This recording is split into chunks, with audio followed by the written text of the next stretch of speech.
All right, let's just dive right into this explainer and completely unravel the profound mechanics of how Windows is actually tracking you across your devices. We're going to look at this invisible architecture that bridges your physical hardware with the cloud.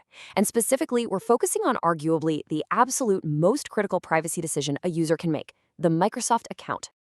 To really understand the true scope of your digital footprint, we kind of have to start with a real-world mystery from July 2026. This involved the Scattered Spider hacker group. I want you to imagine a highly sophisticated suspect doing literally everything right from an operational security standpoint, bouncing traffic through virtual private networks, using proxy servers across 3 different countries just to mask their location.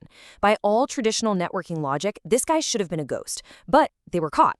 So how did that happen? Get this. This brilliantly illustrates the incredibly high stakes of our topic today.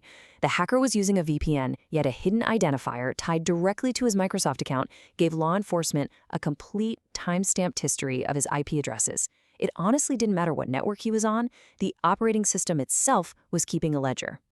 Section 1. The Hidden Device Tracker.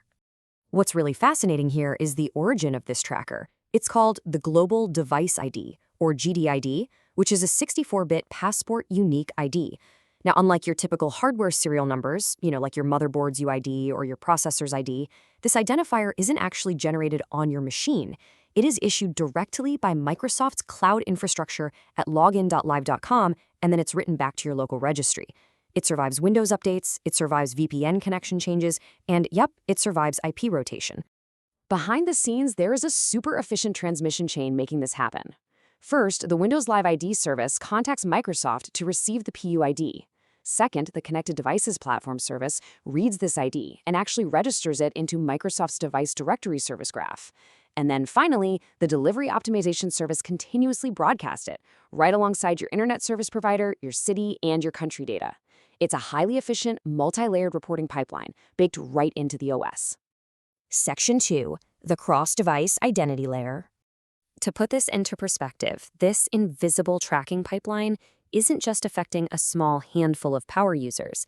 It affects roughly 1.6 billion active Windows devices worldwide that are currently signed into a Microsoft account.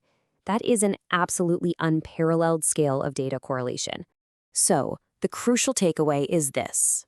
Signing into Windows with a Microsoft account, or an MSA, is hands down the single most impactful privacy decision you can make on your machine.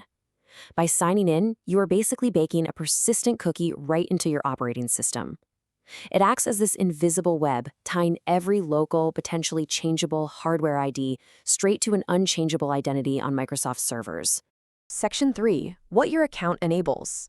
Having an MSA initiates this massive, continuous sync of your behavioral data directly to the cloud. We are talking about file access patterns and timestamps being uploaded via OneDrive. We're looking at your Edge browsing history, including partial URLs you just typed into the address bar sent to Bing in real time. But honestly, perhaps the most surprising part, it includes cross-device clipboard contents, meaning what you copy on one device is synced to the cloud, along with a meticulous log of every single application you launch and file you open, sent straight to a database at activity.windows.com. And this just brilliantly illustrates how sticky this data really is. You have your device GDID, sure, but you also have an account-level PUID stored deep in your system's registry.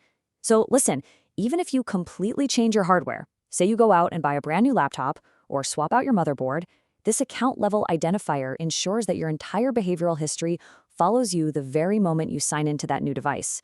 Your digital footprint is tied directly to your email address, not just the metal sitting on your desk. Section 4. Local versus cloud accounts. Now, you might be wondering at this point, okay, what if I just don't use a Microsoft account?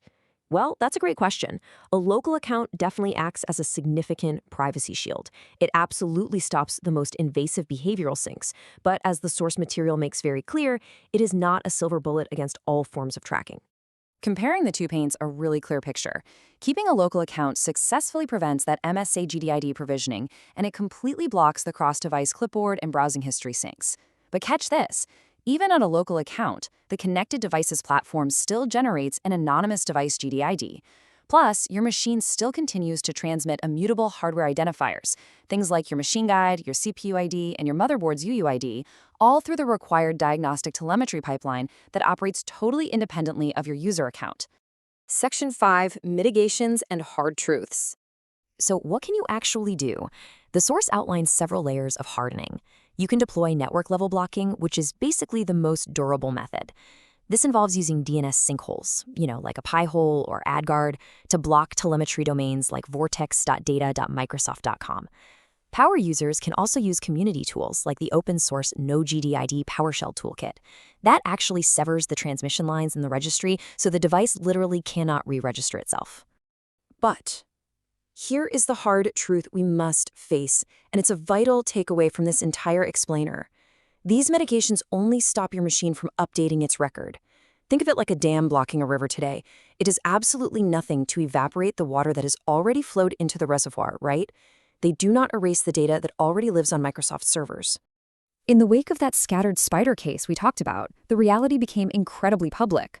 Once you sign in with a Microsoft account, your GDID and your timestamped IP history exist in the device directory service graph permanently. There is no user-facing toggle to delete this specific cross-device linkage. And yes, this historical data is fully accessible to law enforcement via a lawful subpoena. Because of all this, the source document concludes with what it heavily dubs the nuclear option. For high-stakes operational anonymity, where required telemetry and persistent device IDs are just completely unacceptable, the only true mitigation is switching operating systems entirely.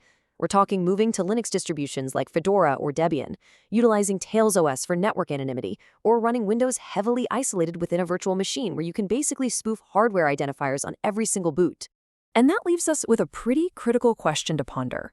The Microsoft account offers undeniable, totally seamless convenience. Your files, your passwords, your settings, perfectly synced across every device you own. It's great. But as we've seen, the architecture required to enable that convenience relies on a permanent, untoggleable tracking layer baked right into the core of the OS. So, considering the absolute permanence of your digital footprint, is the convenience of a unified cloud account truly worth the cost of your digital privacy? I'll leave you to think about that. Thanks for joining me on this explainer.